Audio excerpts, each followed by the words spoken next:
Hi there BookTube, it's Emma from Emma's Bookish Lifestyle, and today I'm just doing a very quick charity book haul. There's 4 books in here.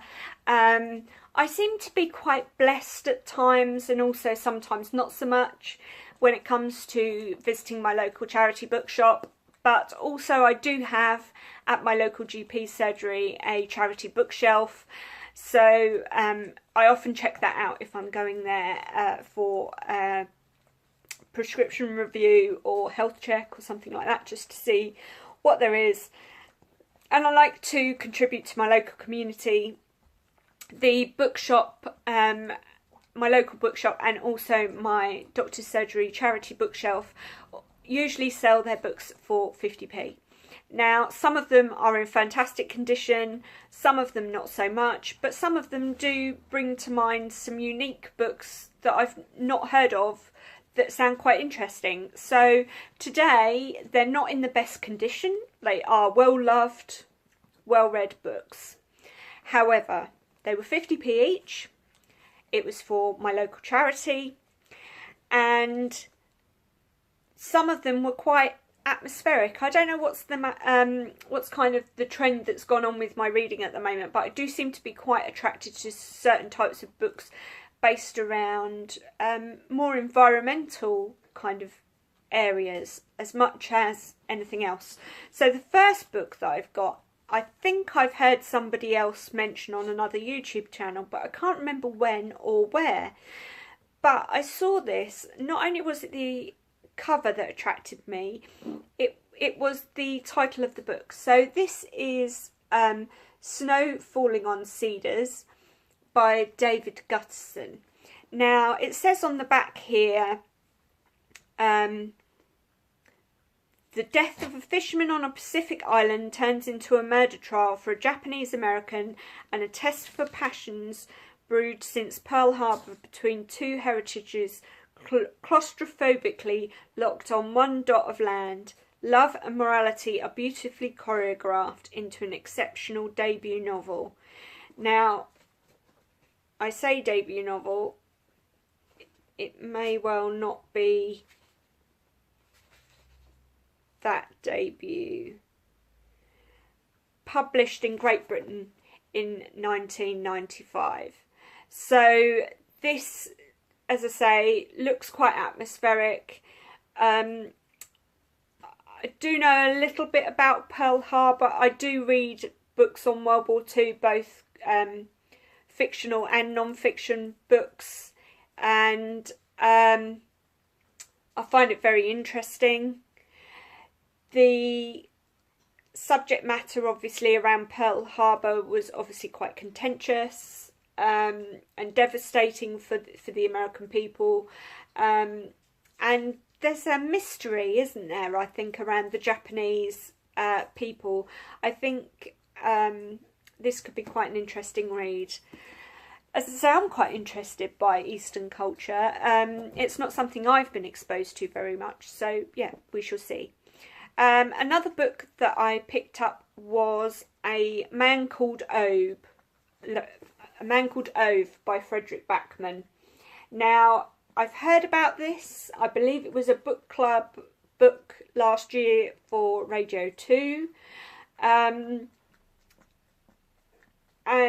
I don't really know much about it, and I haven't read the premise at the back, but I will, because I don't think it's going to be any surprise or ruin anything within the content of the book. So this says, at first sight, Ove is almost certainly the grumpiest man you will ever meet. He thinks himself surrounded by idiots, joggers, neighbours who can't reverse a trailer properly, and shop assistants who talk in code. But isn't it rare these days to find such old-fashioned clarity of belief and deed, such unswerving conviction about what the world should be, and a lifelong dedication to making it just so? In the end, you will see there is something about Ove that is quite irresistible. So, interesting. Should be interesting to see what that book is about. I quite liked the quirkiness of the book about the 100-year-old man that climbed out the window. I found that really quite witty. Very dry, very droll, but witty. And I think A Man Called Ove could be along similar ilk to that. The next book I've got is by Colin Thubron. Apologies, Colin, if I've pronounced that wrong, but it's Colin Thubron, and it's called In Siberia. And this says here that In Siberia is travel writing at its very best. Luminous, lyrical, erudite, and almost painfully sensitive, full of atmosphere and oddities, and the breadth of landscapes that seem too vast to comprehend. Thubron stands among the greatest travel writers of this or any age. Now that was from Literary Review. And it says it involves Rasputin lookalikes, religious shamans, and Gulag survivors. So, I mean, again, I don't know a lot about Siberia. There is, obviously, I'm aware of Gulags, and obviously that sort of area of things was touched on in Child 44, which was then converted into a film, a very good film by Tom Hardy. So I'll be interested to read this. I haven't read a lot about Russia. I haven't read a lot about other countries around the world. I'm going to expand on that. I did mention in a previous video that Mel from Mel's Bookland Adventures is doing a around the world book group based through Goodreads, and although I don't think I'll be able to join into all of them because I have a couple of things coming up. One big one in April with Victoria from Eve's Alexandria, but also a couple of other book clubs and book subscriptions that I need to catch up on and I'm a bit behind on. I will be trying to participate where I can on there, but that's a good book as well. The other book that I picked up was this. Now, it's a bit of an atmospheric, almost monotone. Well, it is monotone because it's monotones in blues and whites. But I don't know, there was something about this cover, despite its simplicity, that kind of drew me in. And again, I think it was the landscape. I think it's this attraction to landscapes again, guys. Now, this is called Mary and O'Neill by Justin Cronin. Now, I've just realised, pennies just dropped.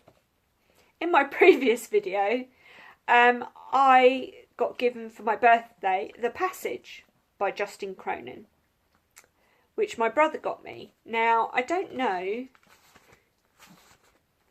if this is the same guy. It doesn't say. I wonder if it is.